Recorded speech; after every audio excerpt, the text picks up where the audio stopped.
4.15 총선을 맞아 우리 지역 후보들의 자질과 공약을 살펴보는 후보자 개별 대담. 오늘부터는 경주시 선거구 출마 후보들을 만나봅니다. 먼저 더불어민주당 정다은 후보 만나보죠. 안녕하세요. 네, 안녕하세요. 정다은입니다. 네, 먼저 이번 선거에 출마하게 되신 이유, 출마의 변부터 듣겠습니다. 네, 다시 인사드립니다. 더불어민주당 경주시 국회의원 후보 정다은입니다. 우리 국회는 너무 5, 60대 중심으로 편제되어 있습니다. 지난 20대 국회만 보더라도 평균 나이가 55.5세입니다. 지금의 국회의원 연령 구성으로는 급속한 사회 변화를 따라가기가 너무 어렵습니다. 법과 제도가 우리 국민들의 삶을 제대로 대변하지 못하는 이유도 같은 이유라 생각합니다. 스웨덴 총리가 저와 같은 30대 중반입니다. 이런 유럽 사회가 역동성을 갖고 있는 것은 청년들에게 충분하게 제도를 통한 변화를 이끌 수 있게 자리를 내어주고 있기 때문입니다. 특히 경주는 지난 20년간 특정 정당만이 집권해왔습니다.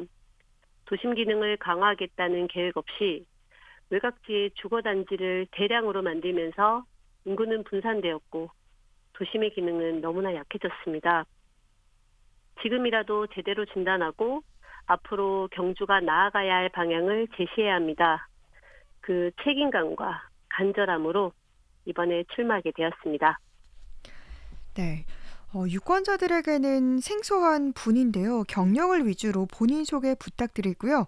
또 다른 후보들과 차별되는 후보자만의 강점은 무엇인지 말씀해 주시죠. 네, 저는 경주에서 환경 그리고 교육 관련 시민단체 활동을 해온 9살 아영이 7살 익주 두 아이의 엄마입니다.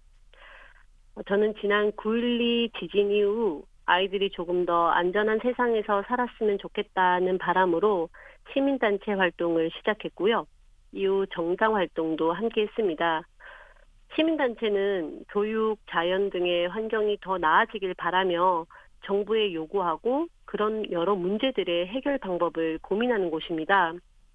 시민단체 활동가는 현장에서 직접 시민들의 목소리를 들어왔기 때문에 그 문제를 해결하려는 의지가 강하고 또 빠릅니다. 국민을 생각하는 바른 정치는 현장의 이야기가 꼭 전달이 되어야 합니다. 특히 청년 문제는 더 그럴 거고요. 저의 강점은 현장에 늘 있었다는 것과 또 청년 당사자라는 것으로 정리할 수 있겠습니다. 네. 그렇다면 경주 발전을 위해서 어떤 공약을 갖고 계신지 주된 것들 위주로 자세하게 말씀 부탁드립니다.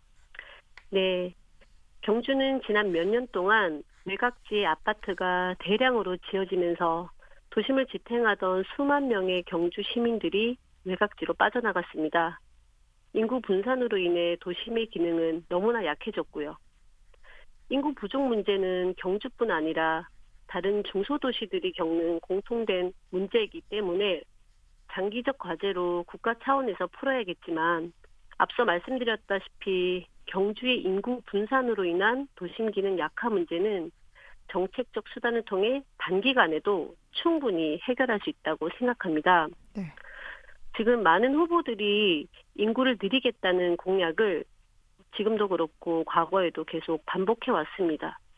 하지만 출산율 저하, 또 인프라가 잘 갖추어진 수도권 중심으로의 집중 현상들이 이미 오래전부터 진행되어 왔고 이 상황에서 당장 인구를 늘리겠다는 건 현실성이 떨어지지 않냐는 판단이 있습니다.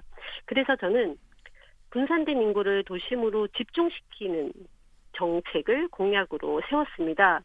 구체적으로 들어가면 중심 상가의 빈집과 낡은 집을 리모델링해서 경주에는 대학이 4개나 있어요. 네. 대학 기숙사, 또 청년 주거 공간 등으로 마련해서 도시재생과 연계하여 도심의 청년 인구를 집중시키는 데 최선을 다할 것이고요.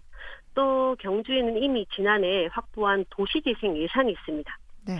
만약 제가 국회의원이 된다면 그 예산에 더해서 제대로 도심 기능이 강화될 수 있게 여당 국회의원으로서 예산 확보를 위해 힘쓸 것입니다. 네. 중심 상가를 리모델링해서 이제 도심의 청년 인구를 집중하겠다라고 말씀해 주셨는데요. 네. 지금까지는 공통 질문이었고요. 이제 개별 질문을 드리겠습니다. 30대 젊은 여성인 정 후보의 공천을 두고 예상외라는 반응이 많았습니다. 공천이 잘못됐다고 비판하는 분들도 있는데요. 어떻게 생각하십니까? 네. 저는 35살의 청년, 그리고 여성입니다. 신인 정치인에 대해 우려하시는 목소리도 있고요. 많은 경험과 지혜를 가진 5, 60대라 하더라도 이렇게 빠르게 변화하고 있는 4차 산업혁명 시대는 물론 사회 변화에 조금 더 능동적이고 신속하게 활동하기 위해서는 그 문제를 가장 크게 고민하는 청년 당사자가 정치에 더 적극적으로 참여해야 된다고 생각합니다. 지금의 시대 정신은 청년 정치라고도 생각하고요.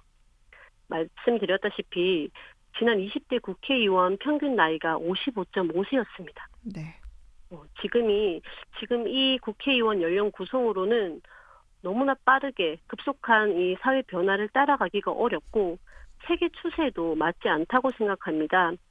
그래서 여성과 청년들이 적극적으로 정치에 참여하여 새로운 세대 그리고 새로운 시대에 맞는 정치 변화를 함께 만들어갔으면 좋겠습니다. 이번 제 도전에 많은 응원 부탁드립니다. 네. 이번에 함께 선거에 나선 경쟁자들이 만만치 않습니다. 현역 의원에다가 또 전직 의원 2명이 무소속으로 나왔고요. 또 정의당 후보도 진보 세력의 지지를 많이 받고 있는 것으로 알고 있는데 쉽지 않은 선거가 될 것 같습니다. 어떤 선거 전략으로 임하고 계십니까? 네, 모두 훌륭한 후보님들이십니다. 저는 문재인 정부의 성공과 중단 없는 개혁을 바라는 여당의 후보로서 시민들에게 촛불 정신의 정책들이 안정적으로 실행될 수 있도록 노력할 것이고요. 그 과정에서 개혁 정책들이 오해되거나 또 와전된 부분들에 대해서는 충분하게 시민들에게 전달될 수 있도록 노력할 것입니다. 당연히 네거티브 없는 깨끗한 선거도 할 것이고요. 그러면 경주 시민들도 새로운 시대에 맞는 새로운 정치를 아마 경험하시게 될 거라 생각합니다. 네. 지금 코로나19 사태로 후보들이 유권자들을 직접 대면하는 선거운동을 할 수 없는 그런 상황인데요. 어떻게 유권자들을 만나고 또 후보를 알리고 있는지 말씀해 주세요. 네, 사실 신인 정치인이 이름을 알리기에는 너무 힘든 상황입니다. 네. 하지만 책임 있는 집권 여당 후보로서 지금은 코로나19 확산을 막고 국민들의 불안과 불편을 해소하는 것이 선거운동보다 더 시급한 과제라 생각합니다. 그래서 직접 대면 접촉 선거운동은 최대한 피하고 있고요. 아침 저녁 거리 인사 그리고 SNS 위주로 홍보하고 있습니다. 신인 정치인 입장에서 이렇게 좋은 자리 마련해 주셔서 또 너무 반갑고 고맙고요. 네. 이제 끝으로 유권자들에게 하시고 싶은 말씀 들으면서 인터뷰 마무리하겠습니다. 네, 사랑하는 경주 시민 여러분, 경주에서 아이를 낳고 경주에서 아이를 키우고 장차 아이들이 살아갈 곳도 경주입니다. 경주를 사랑할 수밖에 없고 경주를 보다 좋게 바꿀 수밖에 없습니다. 더 좋은 경주, 더 나은 변화를 위해 정다은을 선택해 주십시오. 감사합니다. 네, 4.15 총선 후보자 개별 대담, 경주시 선거구, 더불어민주당 정다은 후보 만나봤습니다. 말씀 고맙습니다. 네.